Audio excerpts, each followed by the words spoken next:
Avid reader niyo ako kahit may trabaho na ako, kaya nung naranasan ko to, I immediately sent my story here. Sorry kung hindi ako magaling maglahad. I'm a vet and not a creative writer. I'm working inside my vet clinic weekdays. Nabili ko lang ang space dito sa Katipunan for maybe wala pang 700k. Kaya kinuha ko na. Enough na kasi para sa na-visualize kong ideal workplace, kaya dito ko na tinayo ang aking clinic. Medyo maayos na ang loob kaya di ko na masyadong ina-adjust. May 2 mini room agad kaya okay talaga. Yung isang mini room, tinanggal ko ang pintuan, so doorway na lang. Dito ko kinokondak ang surgeries, pati dental prophylaxis.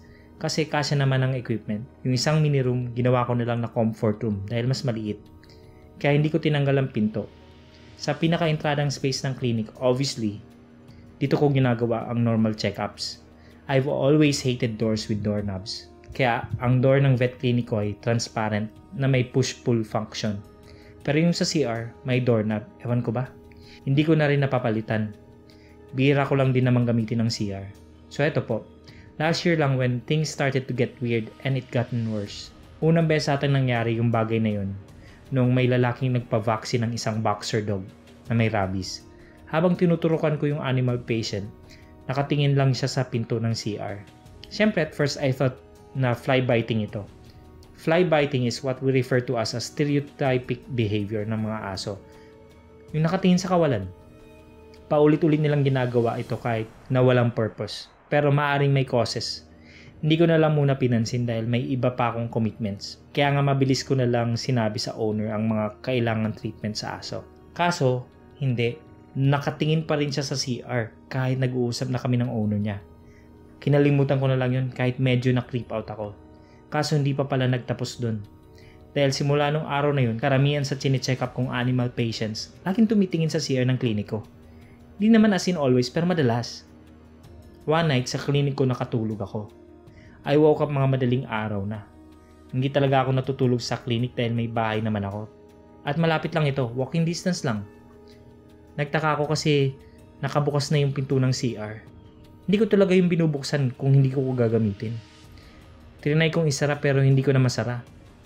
Chinek ko yung doorknob, sira na pala yung loob ng knob. Nawala na yung takot ko dahil alam kong sira lang pala kaya nabuksan. Hinarangan ko ang pinto ng vase sa baba para hindi bumukas, then natulog ako ulit. Pagkagising ko, 3:46 AM na or something. Nabigla ako kasi hindi na nakaharang yung vase, tapos nakasara na yung pinto na as if walang sira ang knob. Nilapitan ko yung pinto kahit natatakot ako.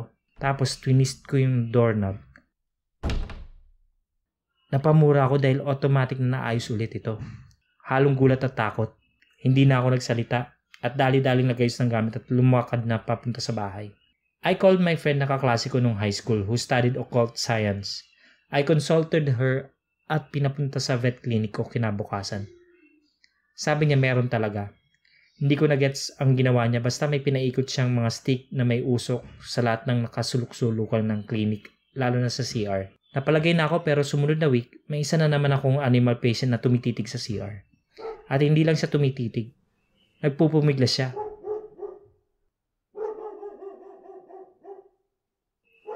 Binitawan ko pa yung syringe para lang kunin ulit yung aspirin na may bleed na nakawala. Kinabukasan, kinontak ko si Vanessa na friend kong paranormal expert. Yung kaninang sinabi ko, pero hindi siya sumasagot. Nag-message ako sa FB account niya pero bilinak niya ako. Nagtaka talaga ako. Pina-open ko kay mama yung FB niya at makikita ang account ni Vanessa. Kaya alam kong na-block ako. Laking gulat ko nung nakita kong nakatag siya sa mga post na may pictures ng burol. Hindi pa masyadong nag-sink in sa utak ko ang lahat. Nagulat ako at nalungkot nang nabasa ko ang caption. Thank you sa magagandang memories, Vanessa. Not exactly ganyan pero ganyan ang thought ng caption. I was so shocked na nalamang pumanaw na siya. At nalaman ko pang she committed suicide. Nakidalamhati ako at pumunta sa libing niya. Gulat pa rin ako sa lahat ng pangyayari. Ang pangit mang isipin sa mga sitwasyong yun. Nagtataka pa rin ako kung bakit niya ako blinak. Nung patapos na yung libing, lumapit sa akin yung BF niya na parang galit. Sinabi niya sa akin na bago nung mismong araw nang nagpakamatay si Vanessa, kwento raw ni Vanessa na napapanaginipan niya gabi-gabi yung babaeng nasa CR ng kliniko. Hindi raw kinaya ni Vanessa dahil palagi raw siyang pinapakitaan nito. Hindi lang sa panaginip, sabi ni Gian. Nagulat na lang daw sila nang nakitaan si Vanessa ng kalmot sa likod. Wala naman silang alagang hayop. Kinagabihan hindi raw pinapasok ni Vanessa yung BF niya sa kwarto. Iyak nang iyak daw si Gian nung naririnig si Vanessa na sumisigaw at nagmamakaawa. Tumigil si Vanessa sa pag-iyak at pinapasok yung BF niya sa kwarto. They made love, sabi ni Gian, at after niyang patahanin si Vanessa, hindi niya alam na yun na raw ang huling beses niyang mayayakap niya si Vanessa. Kinabukasan nagpakamatay na raw siya. Lumuluha si Gian when he told me that at nabugto rin ang mga mata ko. Sorry na sana hindi na ako humingi ng tulong kay Vanessa. Nagsik na ako ng tulong sa pari para mabendisyonan yung pangalawang pagkakataon ng vet clinic ko. Hindi ako madasalin pero simula nun, nagdasal na ako araw-gabi. Hindi na ako nagkaka-experience kahit ano simula nun.